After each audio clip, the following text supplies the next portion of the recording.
Question number 51 को देखते हैं। देखिए कि उत्तर वैदिक काल में धार्मिक स्थिति के विषय में कौन सा कथन सत्य है। ठीक है, तो इंद्र, वरुण, अग्नि, सूर्य जैसे ऋग्वेदिक देवताओं का स्थान गौण था। ठीक है, या फिर शिव जो रुद्र परिवर्तित स्वरूप था, विष्णु अथवा नारायण और ब्रह्मा अर्थात प्रजापति का जन्म प्रमुख हो गया था, या फिर देवताओं की संख्या में वृद्धि हो गई थी और उनमें अनेक दिग्पाल, गंधर्व, यश, नाग आदि माने जाने लगे थे, या फिर उपयुक्त सभी। तो राइट आंसर की बात करें स्टूडेंट 51 की, तो इसका राइट आंसर स्टूडेंट डी क्या है, डी इसका क्या है, राइट आंसर है। ठीक है, क्वेश्चन चलते हैं 52 में। उपनिषद के विषय में कौन सा कथन सत्य है। तो मैंने उपनिषद के बारे में अपने बहुत सारी चीज़ें मैंने पढ़ाई हुई थी। उपनिषद का मीन्स क्या होता है। देखिए उपनिषद के विषय में कौन सा कथन सत्य, पहला पढ़ते हैं। ये सर्वव्यापी उपनिषद जो है सर्वव्यापी आत्मा परमात्मा, विश्व की उत्पत्ति, प्रकृति के रहस्य तथा अन्य विषयों से संबंधित दार्शनिक ग्रंथ है, या फिर इन कर्मकांडों की आलोचना सम्यक विश्वास और ज्ञान के मूल्य पर बल दिया गया, या फिर सी में लिखा हुआ है ऐत्रेय, कौशिकी, छंदोग्य, कैन, तैत्तिरीय, कथा, श्वेताश्वतार, बृहदारण्यक, ईश, मुंडुक, पर्शन व मांडुक हैं, या फिर में से सभी। तो राइट आंसर की बात करें इसके अंदर पूछा गया था उपनिषद के बारे में, तो ये उपनिषद के ही सब कुछ फैक्ट दिए हुए हैं। तो राइट आंसर इसका है डी। 52 का क्या है, डी। 53 में देखते हैं। उत्तर वैदिककालीन व्यापार के विषय में कौन सा कथन सत्य है। व्यापार के विषय में पूछा हुआ है। कृष्णल सरबत बांट की मूलभूत इकाई थी, रक्तिका तथा गूंजा भी तौल की इकाई थी। जैसे इस टाइम बाट होते ना 1 किलो 2 किलो का, वैसे उस टाइम पर क्या हुआ करती थी, कृष्णल हुआ करती थी। ठीक है, उसके अलावा क्या हुआ करती थी, इकाई हुआ करती थी, गूंजा तौल की इकाई हुआ करती थी। कृष्णल, सतमाल, पाद, निष्क, मैंने बताया था निष्क क्या होता है, आपको बताया था मैंने। ठीक है, माप की विभिन्न इकाइयाँ हुआ करती थी। चांदी की मुद्रा को सतमान कहा गया था। ठीक है, और डी में लिखा उपयुक्त सभी। प्रीवियस वीडियो में देखिए मैंने आपको सभी को वर्ड्स को एक्सप्लेन किया हुआ है। तो देखिए इसकी राइट आंसर की बात करें 53 का right answer student D. 54 question पे चलते हैं स्टूडेंट। 54 में देखिए क्या कहा गया है कि ऋग्वेदिक देवता इंद्र के विषय में कौन सा कथन सत्य नहीं है। सत्य नहीं ढूंढना में ध्यान से पढ़ते चलेंगे। पहला लिखा हुआ है ए में, वे सक्षम रथ योद्धा विजेता तथा सोम पाई हैं। किसकी बात हो रही है यहाँ पे, इंद्र की। मैंने भी आपको पढ़ाया इंद्र के बारे में, तो राइट है ये। बी की बात करें, इनका नाम तूफान और मेघ गर्जना के साथ जुड़ा हुआ था इंद्र का, ये भी ठीक है। ठीक है, बात करें इनकी, वे अनेक प्राकृतिक घटनाओं को नियंत्रित करते थे। तो प्राकृतिक घटनाओं की बात करें तो वो कौन करते थे, वरुण। ठीक है, वरुण करते थे। इसके अलावा लिखा इनकी पत्नी का नाम इंद्रणी था, ये भी ठीक है। यानी कि इसमें लिखा हुआ है कौन सा कथन सत्य नहीं है, वो हमें टिक करना है। तो सत्य जो नहीं है वो है सी। कौन सा है, सी जो है सत्य नहीं, और यही राइट आंसर है। क्वेश्चन 55 पे देखते चलते। क्वेश्चन 55 में क्या कहा गया है। 55 में कहा गया है कि ऋग्वेद देवता वरुण के संदर्भ में कौन सा कथन सत्य नहीं। यहाँ पे वरुण के बारे में पूछ लिया है, इससे पहले इंद्र के बारे में पूछ लिया, वरुण के बारे में पूछ लिया। वरुण के बारे में लिखा हुआ है कि वे अनेक प्राकृतिक घटनाओं को नियंत्रित करते थे। लिखा हुआ अनेक प्राकृतिक घटनाओं को नियंत्रित करते, बिल्कुल ठीक है।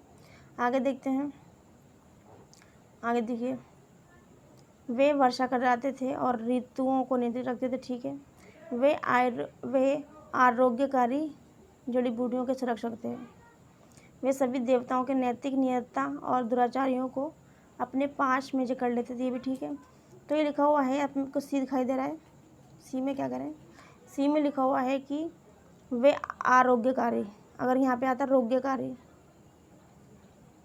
अगर यहाँ पे आता रोग्यकारी तो यहाँ पे इसका आंसर ये नहीं होता, और जबकि इसमें लिखा आरोग्य तो इसका आंसर यही है, यानी कि सी इसका राइट आंसर है। क्वेश्चन नंबर 56 पे चलते हैं, हमारे 4 क्वेश्चन बचते हैं। उत्तर वैदिककालीन कृषि के संदर्भ में कौन सा कथन सत्य है नहीं है, फिर नहीं वाला क्वेश्चन आ गया। हल इतने बड़े होते थे, पहले ये ए में देखा हुआ है, हल इतने बड़े हुआ करते थे कि उनमें 4 से 24 बैल जो है एक साथ खेत को जोत दिया करते थे। अतरंजी खेड़ा से गेहूँ, ठीक है, जौ, चावल, हस्तिनापुर से चावल, और जंगली किस्म के गन्ने के अवशेष मिले तो ठीक है। शतपथ ब्राह्मण में पशुओं की प्राकृतिक खाद्य को मूल्यवान बताया गया है। शतपथ ब्राह्मण में प्राकृतिक खाद्य को मूल्यवान बताया गया है, ठीक है। उसके अलावा बात की जाए कृषि संबंधी आपदाओं जैसे अतिवृष्टि अनावृष्टि आदि को दूर करने के लिए अनेक प्रकार के मंत्रों और आचरणों का विधान है किसके अंतर्गत, वैदिक कालीन के। ये सब पूछा कौन सा नहीं है, तो नहीं की बात की जाए शतपथ ब्राह्मण के अंतर्गत है, तो ये जो है सी जो है इसका रॉन्ग आंसर है, जो अपने आप में क्या है इसका राइट आंसर है। क्या स्टूडेंट, राइट आंसर क्या है, सी है। इससे पूछा हुआ है उत्तर वैदिक कालीन कृषि के संबंध में कौन सा कथन सत्य नहीं है। शतपथ ब्राह्मण किस ब्राह्मण का क्या बोलते वेद का ब्राह्मण है, तो आपको कमेंट बॉक्स में बताएंगे, ठीक है। मैं लास्ट में जब तक मैं आपको क्वेश्चन पढ़ाने के बाद इसके आंसर बताऊंगी। निम्न में से किस प्रथा का प्रचलन उत्तर वैदिक काल में हुआ था। उत्तर वैदिक काल में किस प्रथा का प्रचलन था। पहले लिखा विधवा विवाह, बी में लिखा हुआ दहेज प्रथा, 3 सी में लिखा हुआ बाल विवाह और 4 में लिखा नियोग। तो उस टाइम नियोग हुआ करता था, तो यदि देखा जाए तो नियोग 4 सभी में है, 1 को छोड़ करके तो हमारा 1 आंसर नहीं हो सकता, वहीं आंसर टिक कर देंगे हम, ठीक है। 4 हो सकता है। इसके अलावा हमारा जो है उस टाइम पर बाल विवाह हुआ करते थे, यानी कि 3 किस किस के अंतर्गत है, देखिए तो हमारा नहीं हुआ करते उस टाइम पर बाल विवाह, तो ये भी कट गया, 2 हमारे कट हो गए, ठीक है। यानी कि ये 3 कट हो गए हमारा, ठीक है। बचता हमारा कौन सा, बचता है 4 यानी कि डी, यानी कि 1 to 4, 1 to यानी मतलब विधवा विवाह, दहेज प्रथा और नियोग प्रथा। क्वेश्चन चलते हैं 58 पर। 58 के अंदर होता था उत्तर वैदिक काल के महत्वपूर्ण देवता कौन थे। उत्तर वैदिक का टाइम पीरियड आपको बताना है। देखिए मैंने बताया था आपको शतपथ ब्राह्मण के बारे में पूछा था मैंने आपसे, तो शतपथ ब्राह्मण जो है यजुर्वेद का ही ब्राह्मण मैंने आपको बताया था। एक शुक्ल यजुर्वेद, कृष्ण यजुर्वेद मैंने आपको पढ़ाया था, ठीक है।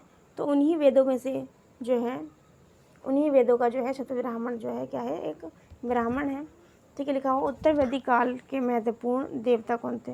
पहले लिखा हुआ रुद्र, और बी में लिखा विष्णु, और सी में लिखा प्रजापति, और डी में लिखा पूषण। डी में क्या लिखा हुआ स्टूडेंट, पूषण लिखा है।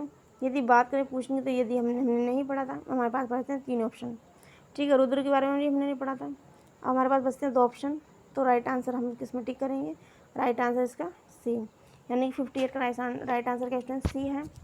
उसके बाद में क्वेश्चन नंबर 59 को देखेंगे। उत्तर वैदिक कालीन क्या है, उत्तर वैदिक कालीन ग्रंथों में किस आश्रम का उल्लेख नहीं है, इंपॉर्टेंट है ये। उत्तर वैदिक कालीन ग्रंथों में किस आश्रम का उल्लेख नहीं है। पहले लिखा हुआ संन्यास, क्या लिखा हुआ है पहला स्टूडेंट, पहले लिखा हुआ संन्यास, बी में लिखा है ब्रह्मचार्य, सी में लिखा है गृहस्थ, और डी में लिखा है वानप्रस्थ। तो राइट आंसर की यदि बात की जाए तो राइट आंसर हमारा जो है, राइट आंसर जो हमारी है वो कौन सा है बताइए। राइट आंसर जो है हमारा संन्यास, क्या स्टूडेंट, संन्यास। ये देखना यहाँ पर उत्तर वैदिक काल के बारे में पूछा जा रहा है, ये वैदिक काल के बारे में यहाँ पर से क्वेश्चन क्या होता है, नया में ले लेता है, ठीक है। आगे हमारा 60 क्वेश्चन और लास्ट क्वेश्चन जो है वो है कि जो राष्ट्र और देखिए राष्ट्र और राज्य, राष्ट्र और क्या है, राज्य जो है शब्द है, राष्ट्र और राज्य जो है वर्ड्स हैं, शब्द हैं, उनका उल्लेख जो है कब हुआ है, उनका जो उल्लेख हुआ है कब हुआ है ये बताना है आपको। पहले लिखा हुआ है सैंधव काल,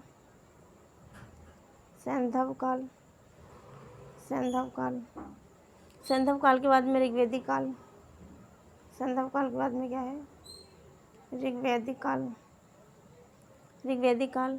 उसके बाद में क्या है उत्तर वैदिक काल, उत्तर वैदिक काल, उत्तर वैदिक काल। उसके बाद में महाकाव्य, महाकाव्य, ठीक है। यदि राइट आंसर की बात की जाए तो राइट आंसर इसका क्या है, राइट आंसर इसका उत्तर वैदिक काल। क्या राइट आंसर, राइट आंसर इसका उत्तर वैदिक काल। कि उत्तर वैदिक काल में राष्ट्र और राज्य शब्द का जो हुआ सबसे पहले यूज़ हुआ था पहली बार। तो ये हमारे 60 क्वेश्चन की सीरीज़ कंप्लीट होती है। अब हम आगे चलेंगे नेक्स्ट टॉपिक पर न्यू इन्फॉर्मेशन के साथ और आगे न्यू इन्फॉर्मेशन के साथ और एडिशनल नॉलेज के साथ मिलते हैं आपको फुल पावर के साथ और नेक्स्ट वीडियो में। Thank you for watching, take care, bye, like and subscribe and feedback me.